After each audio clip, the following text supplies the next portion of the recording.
Hello. Yes, hello. Unmesh sir, मैं Audible? Absolutely. तुमचा आवाज नाही येते. ओके, बेटर आहे आता. या हॅलो. हो, बेटर बेटर. Okay, great. माझा आवाज येतोय ना व्यवस्थित? येतोय. Okay yes, we can start with. Okay, we can start. Right. नमस्कार. आजच्या या फ्रायडे फिनटॉकच्या आजच्या सेशन मध्ये तुम्हा सगळ्यांचं स्वागत. फ्रायडे फिनटॉक हा ग्रेव्हिटीच्या पैसे की पाठशाला या इनिशिएटिव्हच्या अंडर आम्ही एक इनिशिएटिव्ह आहे आमचा, ज्याच्यामध्ये आम्ही एक करंट कुठला तरी finance related, personal finance related विषय घेऊन त्याच्यावर एक 10 मिनिटं चर्चा करतो आपण. तर आजचा विषय आपण ठरवलेला आहे तो म्हणजे रिटायरमेंट प्लॅनिंग. ठीक आहे. आता रिटायरमेंट प्लॅनिंग म्हणल्यानंतर सगळ्यात पहिल्यांदा महत्वाचा मुद्दा असतो, नॉर्मली काय असतं की आपण आयुष्यभर काही वर्ष, जवळजवळ 25 वर्ष, 30 वर्ष, 35 वर्ष काम केलेलं असतं, नोकरी करतो आणि नोकरीनंतर आपलं रिटायरमेंट नंतर एक आपलं स्वप्न असतं की आपलं शांततेमध्ये आणि छानपैकी आपलं आयुष्य सुखासुखी व्यतीत व्हावं रिटायरमेंट नंतरचं लाईफ. पण तसं जर व्हायचं असेल तर आपल्याला, आपण जेव्हा काम करत असतो तेव्हाच या गोष्टीचं प्लॅनिंग करायला पाहिजे, नियोजन करायला पाहिजे. तर उन्मेष सर, थोडस या विषयावर आपण आता बोलायला सुरुवात करूयात की रिटायरमेंट प्लॅनिंगची आवश्यकता का आहे. Y retirement planning? ओके.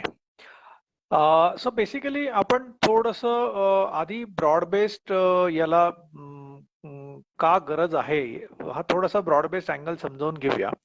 आपण जर साधारणतः एक 25, 30 किंवा 40 वर्ष जर मागे गेलो तर आपल्याला आठवत असेल की आजची जी आपली लाईफस्टाईल आहे किंवा आपण ज्या पद्धतीने आज जगतोय त्यापेक्षा 25 वर्षांपूर्वी आपण फारच वेगळ्या पद्धतीने जगत होतो.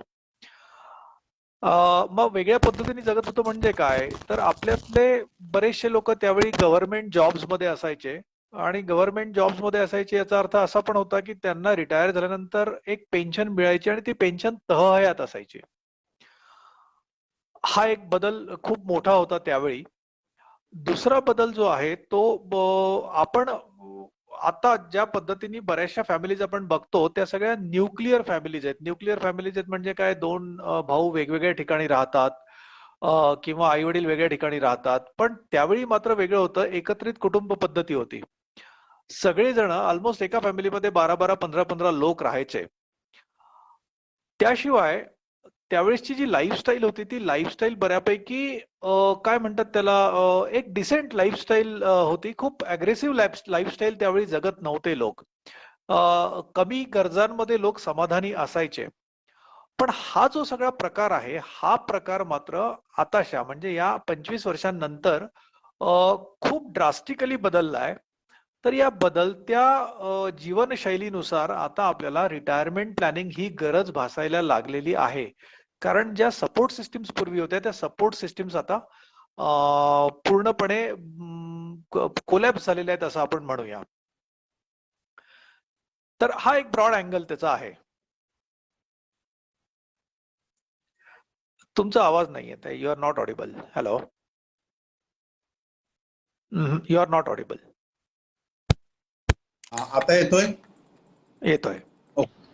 माणसाच्या, आपण असं म्हणूयात का की माणसाच्या एकतर भौतिक गरजा आता वाढत चाललेल्या आहेत. त्यानंतर त्याला ज्या मिळत होते जो सपोर्ट मिळत, जसं तुम्ही म्हणालात की एकत्र कुटुंब पद्धती असल्यानंतर सगळे मिळून त्या खर्चाचा भार पुढे वाहायचे, तो आता नाहीये. एक मुद्दा घेऊया आपण. ठीक आहे. तर त्यातला जो पहिला मुद्दा आहे तो भौतिक गरजांचा, जसं तुम्ही आता म्हणालात तो भौतिक गरजांचा मुद्दा फार मोठा आहे. पूर्वी अगदी सायकल किंवा एक छोटीशी दुचाकी गाडी असायची आणि त्यामध्ये आपण समाधानी असायचो. किंवा हॉटेलमध्ये जाणं हा प्रकार कदाचित वर्ष 6 महिन्यातून एखाद्या वेळी व्हायचा. किंवा कपडे झाला तर, किंवा कपडे खरेदी जी आहे ती कपडे खरेदी दिवाळी किंवा लग्न याच वेळी कपडे खरेदी व्हायचे. पण तुम्हाला मागच्या 3, 4, 5 वर्षामध्ये जर आपण आपल्या आयुष्याकडे डोकावून बघितलं, मागच्या काही दिवसांमध्ये जर आपण डोकावून बघितलं तर आपण किती वेळा कपडे खरेदी केली असेल, आपण किती वेळा हॉटेलमध्ये गेलो असू, आपण दुचाकी वापरतो की चार चाकी वापरतो, याकडे जर आपण बघितलं तर आपल्याला हे लक्षात येईल की आपली जी लाईफस्टाईल आहे ती लाईफस्टाईल खूपच वरच्या दर्जाची दिवसेंदिवस होत चाललेली आहे. आता एकीकडे वरच्या दर्जाची होणं चांगलं आहे, पण मग त्या वरच्या दर्जाची होण्यासाठी जी प्रोव्हिजन करायची आपल्याला, ती प्रोव्हिजन आपण केलेली आहे का, हा प्रश्न आपल्याला स्वतःला विचारायला हवा. आणि जर तसं करायचं असेल तर आपल्याला रिटायरमेंट प्लॅनिंग ही आपली सगळ्यात मोठी गरज आत्ताच्या क्षणी आहे.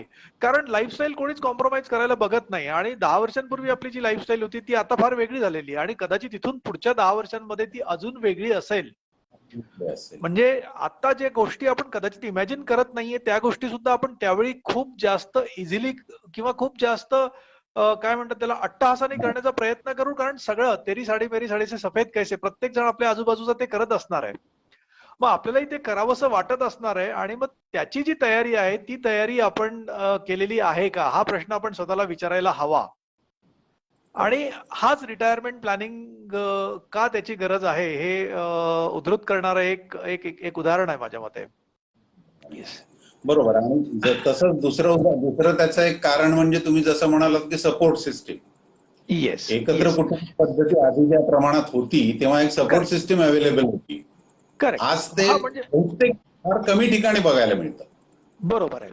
म्हणजे आता कसं झालंय की लेट्स से कुटुंबामध्ये 2 भाऊ आहेत किंवा 3 भाऊ आहेत, त्यातल्या एखाद्या भावाला नोकरी धंदा नाही तरी पण बाकीचे 2 भाऊ एका भावाला सांभाळून घ्यायचे, किंवा त्याच्या बरोबर. कुटुंबाचा जो काय खर्च आहे तो बाकीचे 2 भाऊ मिळून करायचे, किंवा आई वडील सुद्धा आपल्या मुलांवरती अवलंबून असायचे त्यांच्या खर्चासाठी.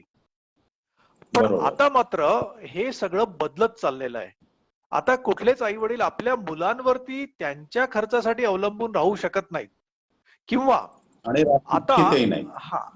राहू इच्छित पण नाहीत. किंवा आता बऱ्याचशा कुटुंबामध्ये आपण बघितलं एकच मुलगा असतो किंवा एकच मुलगी असते. बरेचसे मुलं हे बाहेरच्या देशांमध्ये शिकतात. आता फॉर एक्झाम्पल मला एकच मुलगी आहे, तर मी तर नक्कीच तिच्यावरती अवलंबून राहू शकत नाही माझ्या रिटायरमेंट प्लॅनिंगसाठी. सो मला माझं रिटायरमेंट प्लॅनिंग करणं गरजेचं आहे. तर हा एक मोठा बदल आहे. आता कुटुंबाची सपोर्ट सिस्टीम ही राहिलेली नाहीये.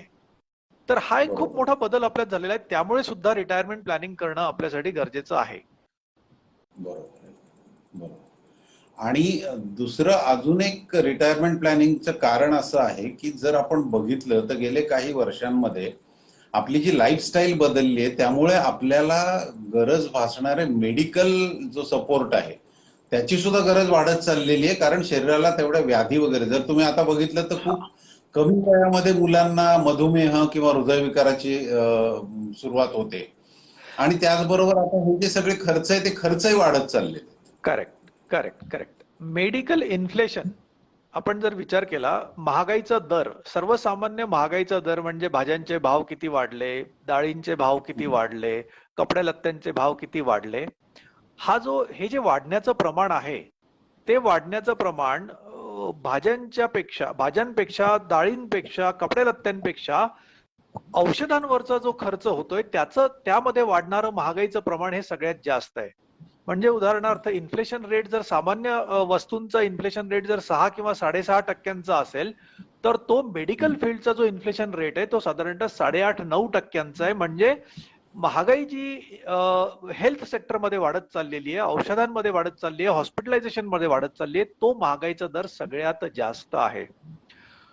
तर एक बाजू ही झाली की माझा औषधांवरचा खर्चच मुळात वाढत चाललाय, आणि दुसरी बाजू जसं तुम्ही आता सांगितलं की लाईफस्टाईल सुद्धा वाढत चालली आहे. म्हणजे काय की मी आता छोट्या हॉस्पिटलमध्ये जायला बघत नाही माझ्या आजारांसाठी.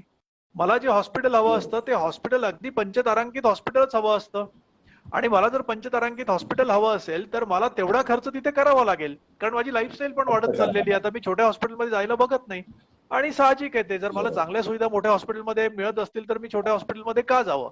पण मला जर मोठ्या हॉस्पिटलमध्ये जायचं असेल, वाढत्या महागाईनुसार आणि वाढत्या लाईफस्टाईलनुसार मला मोठ्या हॉस्पिटलचा खर्च जर करायचा असेल, तर मला ती तयारी करून ठेवली पाहिजे. मग माझ्या एकतर रिटायरमेंटच्या पैशातून ती तयारी मला करता आली पाहिजे, किंवा मला एखादी insurance policy, health insurance policy मी घेऊन ठेवली पाहिजे, पण तिचा महागडा इन्शुरन्स प्रीमियम सुद्धा मला भरता आला पाहिजे. तर तो इन्शुरन्स प्रीमियम भरण्यासाठी मात्र मला सफिशियंट पेन्शन मिळायला हवी. तर या सगळ्या ज्या गोष्टी आहेत, आणि पर्टिक्युलरली जेव्हा आपण रिटायर होतो किंवा वय वाढतं तेव्हा याची गरज जास्त भासते, कारण जसं लाईफस्टाईलमुळे येणाऱ्या व्याधी ज्या आहेत त्या व्याधी दिवसेंदिवस वाढत चालले आहेत, त्यामुळे कदाचित हॉस्पिटलायझेशनची गरज पण वाढत चाललेली आहे. आणि या सगळ्यांमुळे जो स्रोत आहे उत्पन्नाचा, तो स्रोत तहयात असणं हे फार गरजेचं आहे. तर खूपच महत्वाचा मुद्दा आहे आय थिंक हा. बरोबर. आपण आता थोडक्यात आपण हा विचार केला आताच्या चर्चेमध्ये की रिटायरमेंट प्लॅनिंग करणं का गरजेचं आहे. ऍक्च्युली हा म्हणजे ह्याच्यावर सुद्धा आपण अतिशय थोडक्यात या विषयावर बोलण्याचा आता प्रयत्न केला एक 10 मिनिटांच्या अवधीमध्ये. तसा हा विषय सुद्धा बऱ्यापैकी मोठा आहे, पण ह्याच्यापेक्षा अजून दुसरं ह्याच्या नंतरचा विषय खूप मोठा आहे. तो म्हणजे की रिटायरमेंट प्लॅनिंग का गरजेचं आहे, मग ते करायचं जर ठरवलं तर ते कशा पद्धतीने करायला पाहिजे, बरोबर आहे. ते पण करताना कुठल्या कुठल्या गोष्टींचं भान ठेवायला हवं. करेक्ट. त्यात जाण्याच्या आधी मी एक अजून कारण सांगतो. एक कारण आपलं सांगायचं राहिलेलं आहे, ते म्हणजे रिटायरमेंट प्लॅनिंग का करावं. त्याचा एक कारण आहे की आजचं जर आपण आयुर्मान बघितलं, म्हणजे परवाच्या टाइम्स ऑफ इंडियाला एक मथळा होता की आपलं जे ऍव्हरेज आयुष्य आहे ते 2 वर्षांनी वाढलेलं आहे. आताचा जो रिसेंट सर्व्हे झाला त्या रिसेंट सर्व्हेमध्ये त्यांनी असं सांगितलं की 69.4 इयर्स हे ऍव्हरेज आयुष्य झालेलं आहे प्रत्येक व्यक्तीचं. तर प्रत्येक व्यक्ती हा आता जास्त जगायला लागलेला आहे पूर्वीपेक्षा. जर पूर्वी 60-65 वर्षांचं एक ऍव्हरेज आयुर्मान होतं प्रत्येकाचं, तर ते 70 पर्यंत पोहोचलंय.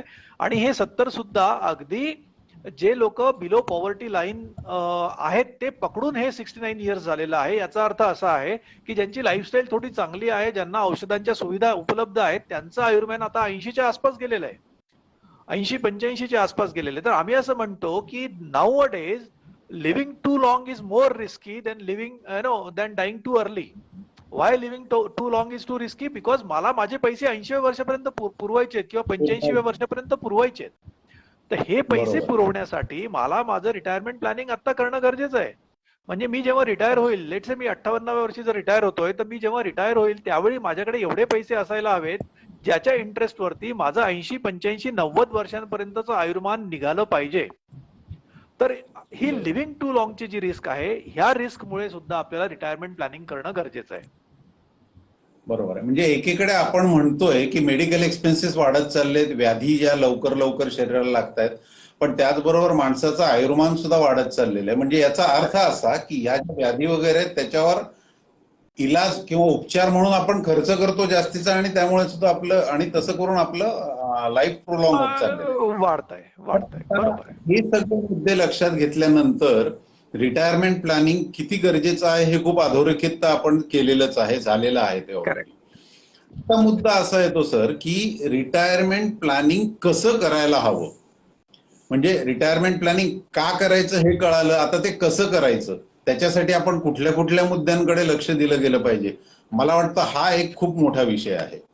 करेक्ट. हा खूप मोठा विषय आहे आणि म्हणूनच आपण जो उद्याचा आपला वेबिनार ठेवला आहे, उद्या म्हणजे शनिवारी रात्री 9 वाजता तो फेसबुक वरती लाईव्ह असेल, युट्यूब वरती पण लाईव्ह असेल वेबिनार. पण या वेबिनार मध्ये आपण रिटायरमेंट प्लॅनिंग का करावं हे तर अजून खोलात जाऊन सांगणार आहोतच, पण ते कसं करावं, कोणी करावं, त्यातल्या कुठल्या कुठल्या फेजेस आहेत आणि अगदी सोप्या पद्धतीने कसं करावं, म्हणजे स्वतः सुद्धा करता येईल असं रिटायरमेंट प्लॅनिंग कसं करावं हे सुद्धा त्या वेबिनार मध्ये आपण डिटेलमध्ये सांगणार आहोत.